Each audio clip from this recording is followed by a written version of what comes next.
제가 중학교 다닐 때 우리 지역의 국회의원이 김대중 의원이셨습니다. 제가 목포에서 중학교 다닐 때. 그래서 이제 김 대통령께서 그때 국회의원 출마해서 뭐 그 곳곳을 다니면서라고 할 때마다 제가 중학생이지만 늘 따라다니면서 그 보기도 하고 뭐 그 흉내도 내보고 그래서 사실은 나도 크면은 저렇게 정치를 해야 되겠다 이런 생각도 없지 않아 있었던 이제 소년이었고요. 그 후로 이제 한참 뒤에 이제 변호사가 돼서 민주사회를 위한 변호사 모임 활동을 하면서는 사실 제 나름대로 굉장한 사명감을 가지고 한국의 민주화를 위해서 또 대한민국의 개혁을 위해서 시민활동가로 활동하는 것도 굉장히 중요한 것 같다 해서 저도 제 나름대로 열심히 하고 있었죠. 그래서 정치로 보면은 제가 김대중 대통령님도 그렇고 대부분의 동교동 분들 이런 분들을 알려고 해서 한 게 아니고 자연스럽게 목포에서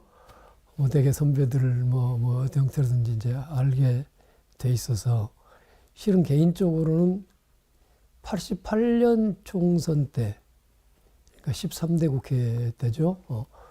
그때도 그 좀 정치 좀 해봐라, 뭐 국회 공천 주겠다 이런 그 권유도 받은 바가 있었어요. 그때는 이제 그건 진짜 나이가 어렸을 30대 초반이었을 때고요.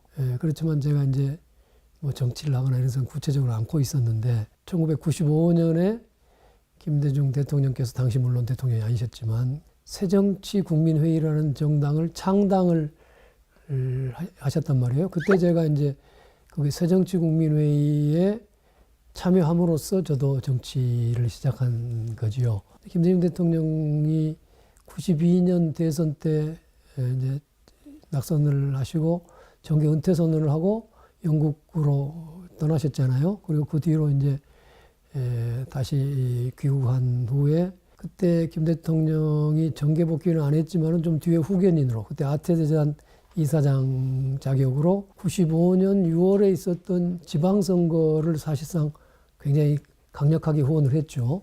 그래서 그 지방선거에서 어찌 보면 그 당시에 민주당이 큰 성과 승리를 했습니다. 정권 교체, 민주화, 민주주의를 다시 회복하고 간다는 그 분위기가 이제 한결 이제 고조됐었죠. 이제 그런 상황에서 김대중 대통령께서 정계 복귀를 선언하면서 민주당과 별도의 정당을 만들면서 신당 창당하면서 시작을 하셨죠. 그게 이제 아까 새정치국민회의인데 총선을 한 8, 9개월 앞둔 시점에서 천정배를 이제 영입을 해서 신당에 영입을 해서 경기도 안산에 공천을 주겠다 이런 그 뉴스가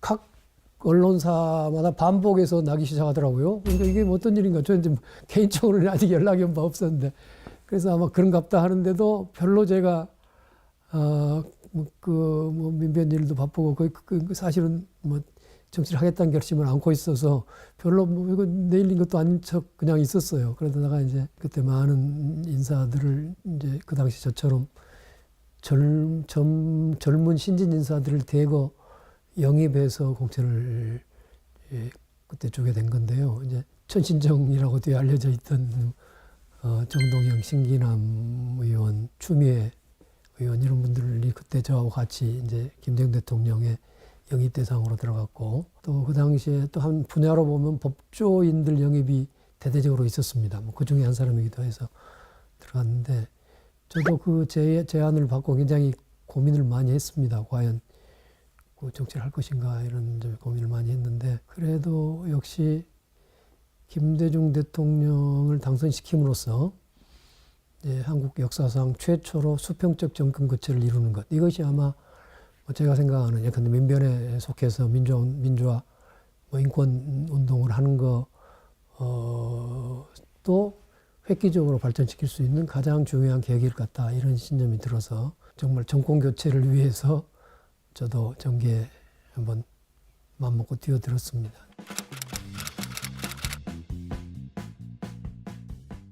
물론 많은 차이가 있었죠. 제가 노무현 대통령도 민변의 같은 창립 회원이었습니다. 당시에 이미 노무현 대통령은 국회의원이었습니다. 그러니까 국회의원으로서 이제 법조인이기도 하니까 그렇게 민변에 와서 저희처럼 열심히 무슨 변론을 하거나 이럴 수 있는 분은 아니었잖아요. 그래서 이제 그러나 노 대통령께서도 그 당시에 굉장히 민변에 적극적이었어요. 그러니까 무슨 그 회의나 이런 데도 자주 나오시고 그러니까 자연스럽게 저하고도 뭐 대화도 많이 해봤는데 제가 가진 느낌이 뭐냐면 언론에서 본 노무현이라는 인물은 굉장히 그 한국 정계에 매우 이상주의적인 인물 아니었습니까?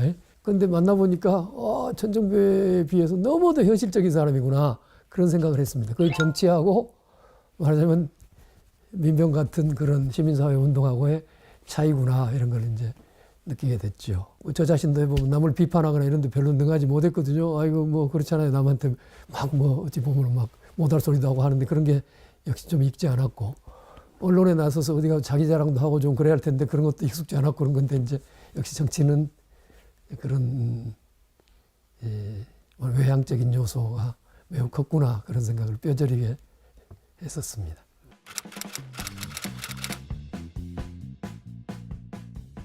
그럼 1996년 4월 총선에서 제가 국회의원이 이미 당선됐고 아직 임기는 개시 안 된 시점이었어요. 뭐 당선된 국회의원들이 대거 김대중 총재의 인솔하에 여수를 가는 일이 있었어요. 그 당시 여수에서 사실은 선거가 있었습니다. 그 보궐선거에 민주당 후보를 지원하기 위해서 총재께서 우리를 끌고 이제 내려가는데 마치 이제 서울에서 김포공항에서 비행기를 탔는데 좌석이 김대중 총재님하고 저하고 같은 좌석에다 배열을 해놨어요. 아마 그건 의도적으로 누군가 그랬을 것 같은데 굉장히 좀 사실은 굉장히 어렵죠. 우리 부모 누구한테 가서도 별로 그렇게 뭐 기죽을 일은 없는데 하여튼 우리 김대중 대통령 앞에 가면 그래도 그 카리스마에 기가 죽은 그런 시점이었는데 딱 앉혀놨어요. 그때 보면은 비행기가 출발할 때 일간 신문을 하나씩 이렇게 승객들한테 줬어요. 보통은 되게 그냥 그 승무원이 그냥 갖다 주는 거예요. 뭐 일보 뭐 신문 갖다 줘버리는데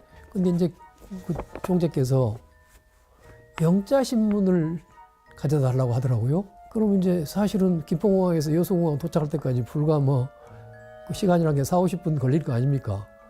그 시간에도 영자 신문, 그건 한국의 영자 신문입니다. 참 대단하다. 그 짧은 시간에도 이 영자 신문 본구나. 나는 한편으로는 또 영어 공부를 하시는구나 생각했어요. 뭐 굳이 아까 국내 영자 신문이라면 그 기사 내용은 뭐 어차피 국내 일간 신문하고 뭐 다른 게 있습니까? 영어로 써있을 뿐이지.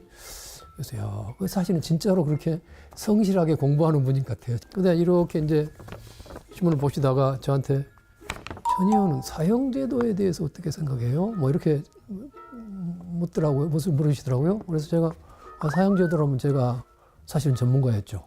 단순한 뭐 변호사니까 전문가가 아니라 인권 문제이기도 하고 국제 인권 문제이기도 하고 해서 제가 나름대로 식견을 가진 분야에서 우리나라나 전 세계적으로도 일반 대중들은 사형제도에 대해서 아직도 압도적으로 찬성을 하고 있지만 그러나 인권 선진국에서는 이미 사형 폐지들로 가고 있고 또 제가 생각하기에도 사형은 여러 가지로 너무도 잔혹한 형벌이기도 하고 여러 가지 뭐 이런 이유로 폐지하는 것이 저는 옳다고 생각합니다. 이렇게 이제 나름대로 설명을 쭉 드렸어요. 그 답이 그 다음에 뭐라고 하시냐면 그러지 특히 정치범을 사형한다는 것은 말이 안 되는 일이지 뭐 이렇게 이제 사형제도에서 굉장히 비판적인 이제 말씀을 딱 하시더라고요. 제가 그 말씀을 듣는 순간에 좀 굉장히 순간적으로 걱정이 됐어요. 이 대통령이 되셔야 할 분인데 이분이 만약에 어디 가서 공개적으로 나는 사형제도를 뭐 폐지하겠다 이런 입장을 내보이면은 나는 득표에 결정적으로 손해볼 것 같았단 말이에요. 그래서 제가 좀 깜짝 놀래갖고 총재님 어디 지금 저한테만 그 말씀 하셨는데 앞으로 절대 그 말씀 그 가슴 속에 숨겨만 계시고 대통령 되신 다음에 그때 좀 펴봤으면 좋겠습니다. 이런 말씀을 드린 적이 있었습니다. 제가 어떤 느낀 건 이분이 제가 알던 대로의 김대중이라는 그런 참 분이구나. 이미 어떤 국제인권의 조류, 그 당시는 주로 서유럽을 중심으로 하는 사형제도에 관한 그런 문제들까지도 굉장한 식견을 가지고 매우 개혁적이고 진보적인 생각을 이미 하고 있는 분이구나 하는 이제 생각을 한 그런 적이 한 번 있었고요. 제가 이제 국회의원이 된 다음에는 부패방지법을 만들어야 돼요. 제가 국회의원 돼가지고 우리 열심히 한 일 중에 하나가 부패방지법을 만들겠다는 생각이었습니다. 그때까지는 아직 없었어요. 그 후로 김대중 대통령이 당선된 다음에 부패방지법을 만들었고 부패방지위원회를 만들었습니다. 또 그리고 그 부패방지위원회가 이렇게 이름이 바뀌어갖고 지금의 권익위원회죠.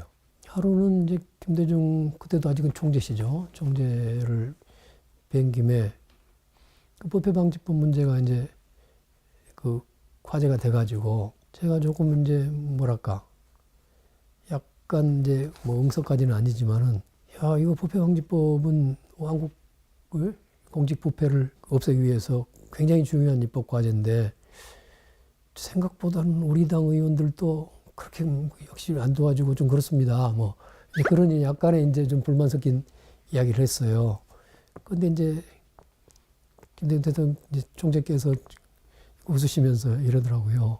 천정배, 너는 뭐 그런데 이제 아무 거슬림이 없고 열심히 추진하고 좋은 일이고 나도 적극적으로 찬성하고 해야 한다고 생각하고 열심히 앞으로 내가 더 도와주겠다. 그렇지만은 부패방지법을 만든다고 그러면 거기 안에 여러 가지 구체적인 것들이 있습니다. 그 안에 뭐 이런저런 뭐 그 부패 행위를 하다가 적발된 뭐 무슨 공직자나 정치인이나 이런 사람에 대한 제재도 훨씬 강화되고 뭐 여러 가지가 있는데 너는 그렇게 생각하겠지만 그래도 기성의 여러 정치인들은 우리 당 국회의원들조차도 그 문제에 대해서 여러 가지 자기 개인 차원에서는 여러 가지 염려되는 점이 있을 거다. 그 세상이라는 것은 그 현실적으로 그런 게 있다는 것도 감안해서 좀 지혜롭게 잘 가야지. 그때 제가 느꼈어요. 아, 그렇구나. 나는 내가 내 생각만 하고 내가 의욕이 많아서 그냥 막 깝치고 날뛰고 나가는데 그런 것만은 아니구나. 뭐 이런 생각을 해보면 아, 이분이 참 지혜롭고 그런 현실, 저도 그런 현실을 갖고 있어야 되겠다. 그분의 말씀 중에 가장 유명한 말씀이 선생적 문제의식과 상인적 현실 감각을 겸비해야 된다. 지도자는 그 말씀이 떠오르게 한 일화였어요. 그래서 역시 정치라는 것은 개혁적으로 이상적으로 가면서도 동시에 현실을 잘 고려해서 가야만이 실제적인 전쟁을 할 수 있겠다는 생각을 해봤던 적이 있고요.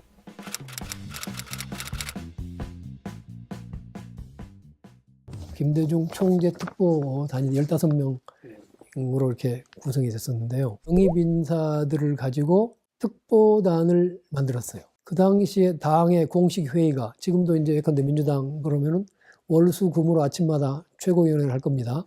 그러면 그 자리가 가장 중요한 스포트라이트를 받고 모든 언론과 카메라가 아침마다 가서 그걸 찍어가지고 그날 보도하고 그런 거 아닙니까? 그런데 김대중 총재 당시에 매주 금요일인가에는 특보단 회의가 열리는 겁니다.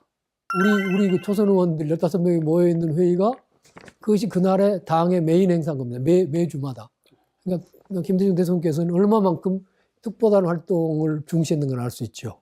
하루는 이제 특보단 회의는 아침에 이제 새벽같이 하게 되는데 이렇게 모였는데 그때 아침 신문에 파스텔 우유를 광고가 나와 있었어요. 신문의 일면에 하단에 통광고를 많이 했는데 그게 사진이나 뭐 이런 거 갖고 영상 이미지로 광고를 하지 않습니까? 카피 좀 쓰고. 근데 그 파스텔 우유의 그 사장은 자기 이름으로 거기에 전체를 무슨 성명서 쓰듯이 광고했던 좀 특별한 거였어요. 하여튼 그건 그런데 김 총재께서 뭐라고 하냐면 그런데 파스텔이란 말은 뭔 말이지? 이렇게 우리 있는 데서 뭐 자문하듯이 묻더라고요. 그 이제 제가 파스테르라는 과거에 프랑스의 그 세균 학자가 있었는데 그 사람이 그 어떤 세균, 멸균이라든가 이런 거에서 결정적인 연구와 기여를 한 사람인데 무슨 멸균이 잘 된 무균질 우유라는 뜻을 하려고 파스테르라는 이름을 끌어왔을 겁니다. 이제 이렇게 성실하게 제가 답변을 했어요. 근데 그때 그 다음이 재밌어요. 제가 느끼기로는 우리 김대중 총재께서 그 당시 연세는 70도 넘으신 분이었는데 아주 샘내는 표정이 같더라고요, 제가 보기에는. 천정배, 너는 어떻게 이런 걸 아지? 나도 모르는 걸? 이제 이런 거란 말이에요. 농담균이 발동돼갖고. 파스테르라는 이름에서 왔기 때문에 파스처라이즈라고, 영어 단어도 있습니다. 그게 아마 멸균하다 이런 뜻일 겁니다. 지식을 하나 더 알려드리는 거란 말이에요. 그러니까 그 다음에 계속해서, 그건 또 어떻게 알아? 뭐 어쩌고저쩌고 파스처라이즈라는 단어를 당신은 모르시는 겁니다. 천정배가 아는. 그래서 또 그걸 어떻게 하냐고 해서 제가 거기다 또 나가서 그랬어요. 이것은 중학교 때 기본 단어입니다. 중학교만 나와도 아는데 총재님 그것도 모르세요 하고 제가 핀잔 주듯이 하고 속으로는 깜짝 제가 막 이러면 안 되는데 지식욕이라는 것이 그 나이에도 엄청나더란 말이에요. 모든 분야에. 그게 무슨 아까 이런 꼭 뭐 학문적인 지식뿐 아니라 이를테면은 우리가 방송에 나서는 뭐 연예인들 그러면 나이가 들어가면 벌써 70대가 되면은 여기 뭐 여태 같으면 아이돌 그룹에 뭐 가수 이름을 알거나 이런 거 잘 못하잖아요. 김 총재께서는 그걸 하려고 노력은 하시더라고요. 그러니까 스스로 그런 말씀 하세요. 그래야 대중하고 소통도 되고 대중적 관점을 잃지 않는다고 생각해서 일부러라도 뭐 그런 것도 그러니까 또 하려고 그러고 뒤에 대선 때 토론회 할 때도 서현 투수가 뭐 그때 우리 국가대표 뭐 국제대회가 있었나 국가대표 때는 무슨 세이브인가를 올린 그 다음날 아침에 대선 토론이 있는데 그 토론에서도 딱 그 말씀을 하시더라고요. 우리 손동열 투수가 뭐 세이브를 기록하고 해서 뭐 이런 것까지도 어떤 의미에서는 모든 분야의 호기심을 가지고 보는 분이라고요. 그래서 저는 그날 그런 생각을 했습니다. 아마 김대중 대통령께서 우리하고 헤어져서 가시는 차 중에서 틀림없이 차에 비치되어 있는 영안사전 같은 걸 찾아보면서 패스처라이즈라는 단어를 찾아서 막 외우려고 했을 거다 이런 생각을 했습니다. 아주 타고난 물론 그 능력도 천재적인 분이었지만 일생을 그렇게 지식을 얻고 자기 능력을 개발해가고 그런 점에서도 정말 엄청난 분이었다 이런 생각을 하게 됩니다.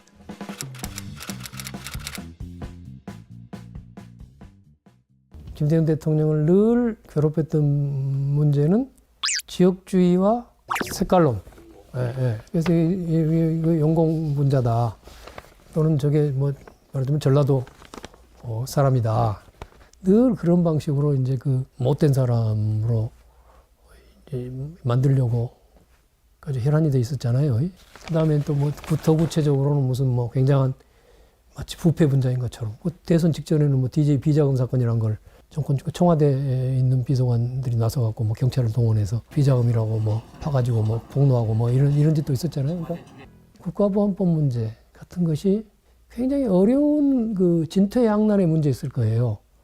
민주진영에서는 다 그 당시에 이 반민주적인 국가보안법을 이걸 뭐 고치거나 대폭 뭐 수정해야 된다 이런 것들이 굉장히 한편으로는 그거 근데 국가보안법을 그런 그 시민사회 입장에다가 100% 동조하기에는 자기가 용공이기 때문에 국가보안법을 이렇게 없애려고 한다 하는 식의 그 엄청난 음해가 올 것은 명백한 거란 말이에요. 굉장히 어려운 문제죠, 사실은. 항상 정치할 때 그런 게 어려운 문제인데 결국은 그 개혁성을 살리면서도 정적들의 공격의 예봉을 꺾을 수 있는 이런 방안들이 국가보안법은 폐지하되 또 이러이러한 실제적인 북한의 폭력적 행위나 이것을 막기 위한 대처법을 한다. 이런 입장으로 탁 매끄럽게 정리를 하시더라고요. 그 후일에 한참 뒤에 열린우리당 원내대표 때 국가보안법 해결하려고 무지 노력을 하다가 실패하고 그 원내대표도 사퇴했습니다만은 그때 김대중 대통령이 국가보안법 문제를 정리한 것이 저한테도 크게 영향을 줘서 저도 그때 국가보안법이 완전 폐지가 아니라 폐지 플러스 보완입법 이런 걸로 우리 당의 당론을 정리해서 서생적 문제의식과 상식적 현실과 감각을 좀 좋아했던 것 아닌가 생각해 봅니다. 그런 일들이 있지요. 김대중 대통령의 그 역량은 너무도 출중해가지고요. 당에 회의를 해서 10명, 20명이 앉아서더라도 다른 모든 사람들이 한 이야기 별로 쓸모없는 소리고 김대중 대통령이 하시는 말씀이 절대 정답이더라고요. 그렇게 느껴져요. 이렇게 하시더만요. 보면은 문제가 터졌다. 그러면 그 문제를 가지고 그의 이제 정규적인 회의를 하면서 그 의원 중에서 그의 전문성이 있다고 보이는 사람들을 특별히 부르시더라고요. 그래서 저도 이제 한두 번 이제 해봤는데 그 당시에 최승진 영사 사건인가가 있었는데 뉴질랜드 대사관에 근무하던 외교관이던 최승진이라는 분이 제보를 해온 게 뭐냐면 그 당시에 김영삼 정권의 외교부가 뉴질랜드 대사관에 전문을 보내서 각국의 지방선거에 관한 뭘 좀 정보를 수집해서 본부에 보고해라 하는 그런 무슨 전문이 내려왔다.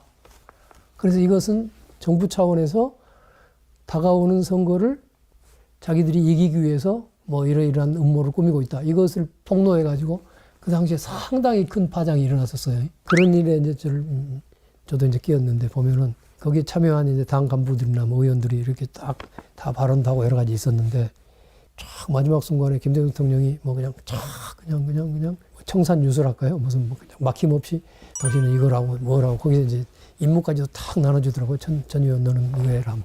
특보다회의 때는 이제 그거는 그냥 토론 그룹 비슷했기 때문에 그건 구체적인 무슨 이거 임무를 부여한 때가 별로 아니었기 때문에 그런 게 아니었는데 참 제 양반이 갖고 있는 그 영민함과 평생에 수없이 사선을 넘으면서 야당 지도자일 뿐 아니라 어떤 민주진영 지도자로서의 그런 경륜 뭐 이런 것들이 다 겹쳐가지고 한 인간으로서는 정말 도달할 수 없는 저런 경지에 이르렀구나 뭐 그런 생각이 저절로 나서 엄청난 그 존경심을 갖게 하시더라고요.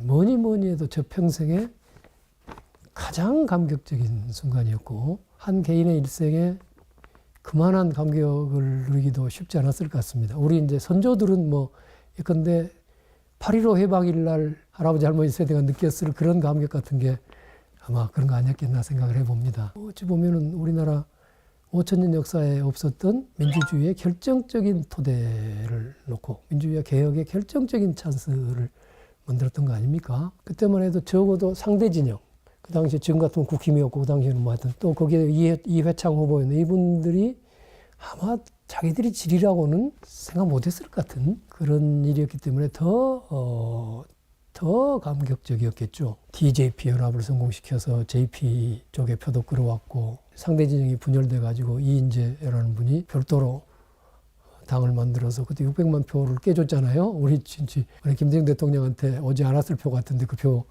상대표를 그만큼 깨줬고 거기다 IMF 사태로 어떤 김영삼 정권이 나라를 거덜냈고 뭐 이런 것들이 그야말로 하나하나 우리가 생각하기 어려운 기적 같은 일들이 한데 모여져서 이루는 일이기도 하니까요. 지금 한국이 20세기 후반에 후진국으로부터 출발해서 최단기간에 민주주의도 경제도 성공한 그래서 선진국으로 도약한 세계 유일의 나라 아닙니까? 세계 유일의 나라인데 그 두 축, 민주화와 경제 성장 이 두 축 중에 적어도 민주화는 김대중 대통령이 앞장서서 이뤄냈고 대통령이 당선되고 민주정부를 수립함으로써 아마 결정적인 기여를 했다고 생각합니다. 천년 뒤의 역사도 그렇게 평가해 주리라고 저는 봅니다.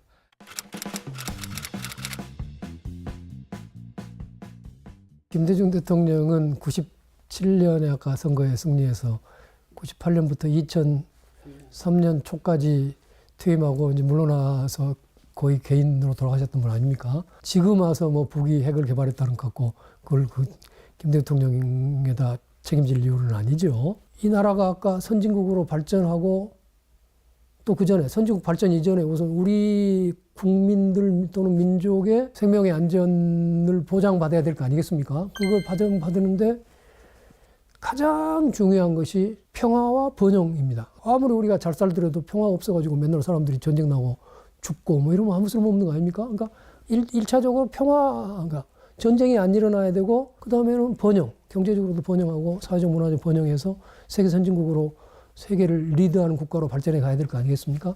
그 평화와 번영 두 가지 다 남북 간의 화해와 교류와 협력이 절대적이라고 생각합니다. 전쟁을 하게 되면 아마 우리가 이기죠. 우리의 국력이 북한에 뭐 아마 수십 배, 수백 배니까. 그러나 아마 핵전쟁이 일어나면은 서울 시민의 아마 몇십만, 몇백만 명은 전쟁 초기 며칠 만에 죽을 겁니다. 북한이 정말 핵무기를 쓴다면. 그런 엄청난 일이 계속돼서는 안 되겠죠. 그러니까 평화를 위해서 북한하고 화해하고 교류하고 협력해야 한다. 이 과제는 우리 민족과 우리 국민, 대한민국 입장에서도 절대적인 과제인 거죠.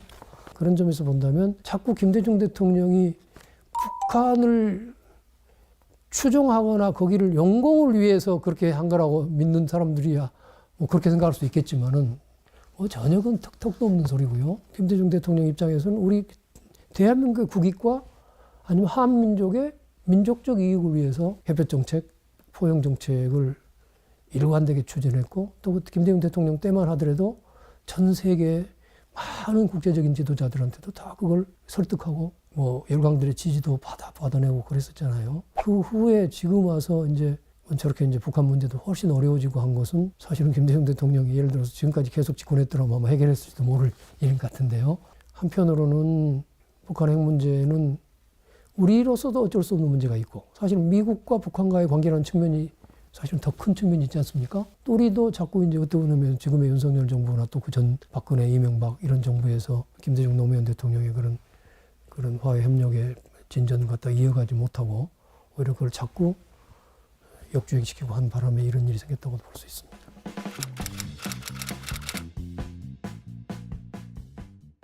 노무현 후보를 최초로 지지 발표를 한 게 선거가 있던 전해 2001년 여름이었어요. 7, 8월경에 그때 사실상 이제 노무현 대통령 후보 조직 출범식이었는데 그때 제가 강연을 하면서 다음 대통령은 노무현 후보가 돼야 된다. 뭐 이렇게 아주 공개적으로 내서 천명을 해서 언론에도 크게 나왔고 뭐 심지어는 그때 뭐 신문에 뭐 만평도 나오고 뭐 그랬던 것 같은데 일찌감치 이제 노무현 후보를 저는 지지선을 하고 도왔습니다. 그렇다고 해서 제가 적극적으로 한 일은 물론 아니고요. 저도 정치를 좀 해봤고 국회의원인데 다음 대통령, 우리 당의 대통령 후보를 뽑는 일을 이렇게 뭐 선거할 일은 아니고 도대체 누가 다음 우리 당의 후보가 돼야 정권을 지킬 수 있을 것인가 하는 점에 대한 나름대로의 엄청난 이제 검토를 해본 거죠. 그때 민주당에서는 이인재 대선론이 한 2년 이상 계속되고 있었을 겁니다. 그 당시에 민주당 국회의원이 100명이 좀 넘었어요. 109명이었나? 100여 명이었는데 그 중에서 한 30여 명 내지 한 40명은 이인재 쪽에 이미 서 있었어요. 그리고 아마 한화가 의원 진영도 아마 10대 명 정도 뭐 있었던 것 같고요. 그때 결국 7명이 나왔습니다만 그 밖에도 이제 김중권, 뭐 전라북도 지사 하셨던 유종근 지사, 그다음에 정동영, 김근태 이런 이런 분들이 나오셨는데 다 그래도 뭐 이제 좀 있었는데 노무현 후보는 아무도 없었죠. 저밖에 없었는데 네. 그러나 7명을 놓고 보니까요. 저는 일단 1차적으로 대세라고 할 수 있는 이인재 후보가 과연 이회창 후보를 깰 수 있을 것인가 한 점에 대해서 저는 굉장히 회의적이었습니다. 첫째, 그 양반은 원래는 이회창 씨 진영에 있던 사람이 말을 갈아타고 지금 온 사람이란 말이에요. 아무 명분도 없이 그 과거 대선 때 이회창 후보의 경선을 통해서 그 당 후보에서 떨어졌는데 경선에 불복하고 새 당을 만들어 나가서 지금 이회창 후보를 떨어뜨린 분 아닙니까? 사실은 경선 불복 조항이 지금은 있지 않습니까? 그 이인재 그 사건이 있고 난 다음에 입법을 했던 겁니다. 이인재 후보가 DJ의 후계자로 뭐 후보가 될지는 모르지만 그 개인의 이력이나 이게 개혁하고는 너무 거리가 있는 오히려 반개혁적인 사람이어서 수도권에 그 표받친 수도권에서 투표율이 별로 없을 것 같다. 영남을 보면은 그 직전 아까 김대중 대통령이 당선된 선거에서 아까 이인재 후보가 당을 분열시키면서 그쪽 당을 분열시키고 나와서 600만 표를 깨서 간 바람에 영남 사람들 입장에서 보면은 이인재 후보 믿고 표 줬다가 자기들이 원치 않는 정권 교체가 일어나서 김대중 정권을 성립시켜 줬는데 그 장본인 이인재라는 분이 이제는 김대중 당에 나와가지고 영남에 다녀서 표 달라고 해서 표가 나와 영남에서 나는 선거운동을 하러 찾아가지도 못할 거 정도의 험악한 민심일 거라고 봤습니다. 그럼 영남 민심 저렇고 수도권 민심 저런데 물론 충청도에서는 자기 지역이니까 이인재 고향이니까 좀 나오겠지만 그 다음에 호남은 그 당시에 아까 이인재 후보와 예컨대 노무현 후보와의 지지율 격차가 뭐 예컨대 이인재가 30이고 노무현 후보가 뭐 5라고 그러면 그 중에서 상당 부분 호남표가 이인재 쪽으로 몰려있기 때문일 거였단 말이에요. 실제 그렇지 않습니까? 그런데 그 경선 때는 그것이 의미가 있는지 모르지만 본선에 가면은 어차피 호남표의 90% 이상은 이인재가 후보에도 갈 것이고 노무현 후보가 나와도 마찬가지로 갈 거 아닙니까? 그러니까 호남에서의 지지를 누가 더 맞았다 말았다 하는 것은 이것은 좀 빼줘야 돼. 말하자면 그 여론 지지율을 볼 때. 그러면 이인재 20, 노무현 5라 하더라도요. 호남 지지율을 다 빼고 보면 그것이 아마 10대 7로 줄을 수도 있을 겁니다. 생각보다는 이인재 경쟁력이 부풀려져 있다. 이것이 이제 제가 생각하는 판단이었습니다. 두 번째, 노무현 후보는요, 사실은 그때 대중적, 아까 대선 지지율은 아직 낮았지만, 아까 88년 뭐 청문회 과정이나 이럴 때, 그러면 엄청난 정치적 성장을 했죠. 조영래 변호사가 저한테 그 당시에 노무현 청문회 스타가 되는 걸 보면서, 야, 우리가 이제 다음 대통령감을 가지게 됐다고 저한테 말씀하더라고요. 그만큼 노무현의 가능성을 그분도 봤어. 다른 5명 후보에 비해서는 이인재 대항마가 될 만한 유일한 사람인데, 아까 생각해보면 첫째, 호남표는 이분이 먹을 거다. 누가 나와도 먹어. 7명 후보 누가 나와도. 그러니까 그것은 먹을 거란 말이에요. 그 다음에 수도권표는 아주 개혁적인 정치인이기 때문에 이인재는 물론이고 이회창에 비해서도 우리 민주당의 지지자와 김 대통령을 지지했던 많은 우리 성향의 사람들을 다 표 얻을 수 있는 개혁적인 투표력이 있다. 그 다음에 저쪽에 영남으로 쳐보면은 그건 저도 이제 약간의 지역주의적인 거지만 그래도 부산 출신이고 완전 부산 사람인데 거기서 그래도 한 30%는 자기 고향 사람이니까 나오지 않겠느냐. 뭐 이런 것들을 합쳐보면은 적어도 우리 민주당에서 낼 수 있는 가장 당선 가능성이 높은, 득표력이 높은 후보는 노무현 후보다. 저는 이렇게 이제 하는 판단을 내렸던 겁니다. 뒤에 노무현 후보의 경선의 메인 슬로건이 뭐였냐면 단 한 장의 필승 카드였습니다. 그러나 그게 그 말이거든요. 단 한 장의 필승 카드다. 이인재 후보 만들어 봐라.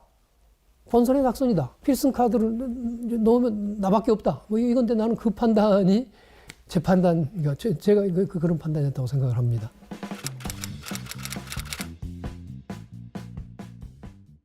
저는 1위 정도가 아니라 한 80% 표가 나올 거로 생각했습니다. 제일 먼저 제주도에서 3월 9일 날 했는데 그걸 개표를 해보니까 놀랍게도 한화갑 후보가 1위를 하고 이인재 후보가 2위 했습니다. 그 굉장히 중요한 일입니다. 한화갑 후보 1위가 중요한 게 아니라 이인재 후보가 1위를 못했다는 것이 벌써 대세에 상처를 입은 거죠. 그리고 그 다음 날 3월 10일이 울산이었습니다. 울산은 거기에 노무현 에리아입니다.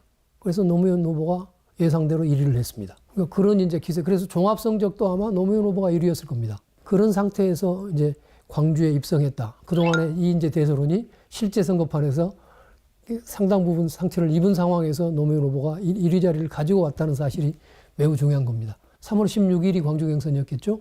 3월 9일, 3월 10일, 3월 16일인데. 그러면 저는 이제 물론 울산 경선이 끝나자마자 서울 가서 제일 잠깐 보고 바로 광주에 내려와서 이제 주말에 있는 경선 선거운동 준비를 하고 있었는데, 실제로 제가 현장에 와서 여러 가지 느낀 것은 꼭 지방의원들이나 지방의원 출마선에 이분들이 선거운동에 굉장히 중요한 조직원들인데 이분들이 압도적으로 노무현 후보 진영에 모여 있었습니다. 그러니까 낮에는 안 보이지만 저녁 때 우리 진영에 다 와서 있었고, 그래서 그 조직도 결정적으로 우리가 유리했습니다. 그보다 더 유리한 조직은 뭐냐 그러면 노사모입니다. 그 국민참여 경선의 특징은 원하는 국민 누구든지 신청만 하면은 투표권을 줄 가능성을 준 거 아닙니까? 그러니까 광주에서 10,000명이 신청하면은 그 중에 100명을 추첨해 준 거란 말이에요. 그러니까 확률은 똑같겠지만, 그런데 들어보니까요, 노사모가 그 절반 이상을 노사모가 모집했습니다. 또 하나 중요한 건 뭐냐 그러면 선거인단을 모집할 때 그 당의 사람을 찾아가서 왜 노무현을 찍어야 되는지, 노무현을 선택한지를 다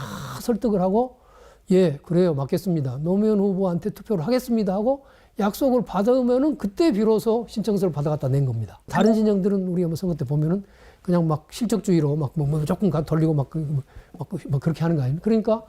그러니까 이미 그 선거인단 모집에 놓은 곳에 있어서 조직적으로 봐도 훨씬 우리가 유리한, 노무현 후보 진영이 유리한 거였습니다. 그때 선거를 그러니까 광주 경선을 사흘 앞두고 언론 여론조사가 하나 발표됐습니다. 그때는 이게 양자 대결식으로 했어요. 저쪽에 이회창과 우리 쪽에 이인재, 또 이회창과 우리 쪽에 노무현, 이런 식으로 양자 대결을 했는데 앞에 이회창, 이인재 대결은 옛날 추세 그대로였습니다. 이인재 후보가 근접은 하지만 이회창한테 진다는 게 나왔습니다. 그런데 이회창 노무현 대결은 노무현 후보가 1.1%포인트 이긴다고 나왔단 말이에요. 뭐 엄청난 일이었죠. 이제는 이제 본선에서 이길 수 있다는 거, 7명의 후보 중에 노무현만이 이길 수 있다 하는 것이 여론조사에 의해서 딱 나온 겁니다. 그때 이제 제가 광주의 선거인단이 몇 명인가 정확한 기억은 안 납니다만 1,000명은 안 됐을 겁니다. 제가 그 일주일 여기서 머무르고 선거운동한 동안에요, 그 선거인단 일일이 다 저하고 직접 제가 전화 걸어가고 다 선거운동을 했습니다. 일일이 전화해서 다 통화를 했는데 이제 이렇게 이제 묻는 거죠. 노무현 후보만이 이회창 후보를 이기고 내년 대통령 선거 이길 수 있다는데 이길 수 있는 후보 우리가 밀어야지 않겠습니까? 말할 것도 없이 그렇다고 그러죠. 그러면 전화 끊어요. 그래서 제가 그래서 80% 나오리라고 봤던 겁니다.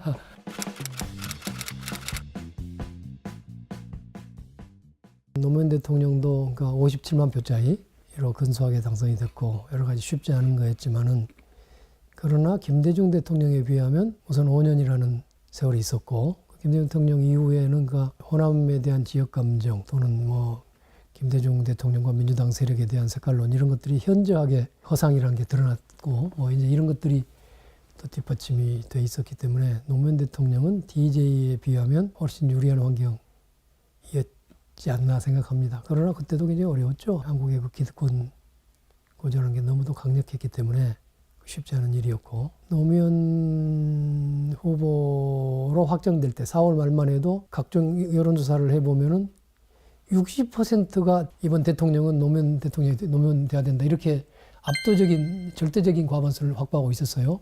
많은 건 65%까지도 갔습니다. 그런데 그때가 이제 월드컵과 동시에 6월 13일인가가 지방선거에서 그 당시 민주당이 참패를 했죠. 4월 말부터 6월 13일까지니까 거의 한 달 반 동안에 노무현 후보의 대권 지지율이 추락해가지고 10%대로 추락하고 그렇게 가다 보니까 느닷없이 대한축구협회장 월드컵 그 열풍에 힘입어서 정몽준 후보가 부상해가지고 그것이 거의 11월까지 대통령 선거 한 달여 앞둔 시점까지 이회창, 정몽준, 노무현 이런 순서로 1, 2, 3위로 고착돼가지고 대통령 경기는커녕 2등하기도 어려운 그런 이제 수치가 된 거죠. 그러니까 그 안에서 이제 여러 가지 당내에도 여러 가지 후보를 교체하고자 하는 움직임도 있었고 뭐 그렇지 않습니까? 어느 날 이제 밤에 그 후보 진영에서 부르더라고요. 제가 가보니까 정몽준한테 단일화 제안을 해야 되겠다.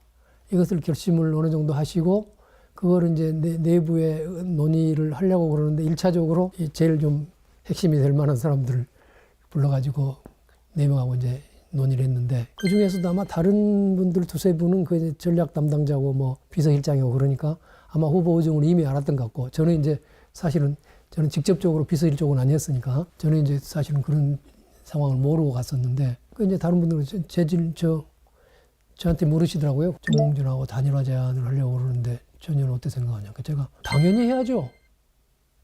그렇게 생각을 했어요. 천정배는 단일화 제안하자고 그러면 막 길길이 뛰고 울고 막 그럴 걸로 아마 생각을 했던가 봐요. 1차적으로 거기서 그래 그럼 단일화 제안하자고 이제 그 다음 날에 정식으로 이제 선대위원회 뭐 상임위원회를 소집을 한 겁니다. 대선 이기기 위해서는 단일화 제안을 하는 게 불가피하다고 이제 발표를 했어요. 그 안에 분위기가 말도 안 되는 소리다. 이건 말이야 후보도 안 되고 뭐 우리 이제 이거 필투표 이런 절대 이래서는 안 된다 하고 막 반대 분위기가 하고 어떤 분들은 막 울기도 하고 진짜 그런 이제 분위기가 막 났어요.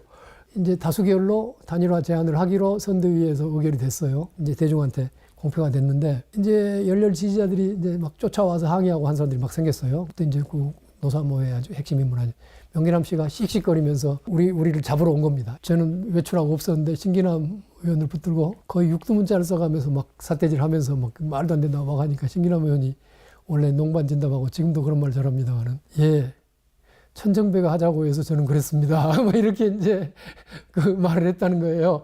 그러니까 천정배 이놈 어딨냐고 때려 죽인다고 막 쫓아다녔다는 뭐 그런 소리도 있었고 그랬습니다. 그때 뭐 단일화 제안을 안 했으면은 뭐 대통령은 어림도 없었죠. 그게 이제 노무현 후보의 그 승부사 기질이고 또 이제 그때 좀 다행스러운 것은 그 여론조사 추이가 우리가 그때도 좀 약했고 정몽준이 높았는데요. 정몽준 후보 지지율은 약간 좀 내리막이었고 우리는 좀 오름세였어요. 또 어찌 보면은 지금 생각해 보면 일반 국민 여론조사와는 달리 이제 선거 아까 후보 정하는 여론조사하면 조직이 센 데가 세지 않습니까? 왜냐하면은 우리가 그래도 민주당이 훨씬 크고 조직적으로 뭐 정몽준하고 게임이 안 될 정도의 큰 조직 아닙니까? 그러니까 우리 민주당 지지자들은 아마 여론조사 전화번호를 기다리면서 노무현 후보를 지지했을 것 같고요. 정몽준 후보 측은 막연한 지지자나 많았을지 몰라도 아마 실제 여론조사에 참여했던 사람은 현격하게 떨어졌을 걸로 지금 생각해 보니까 그러네요.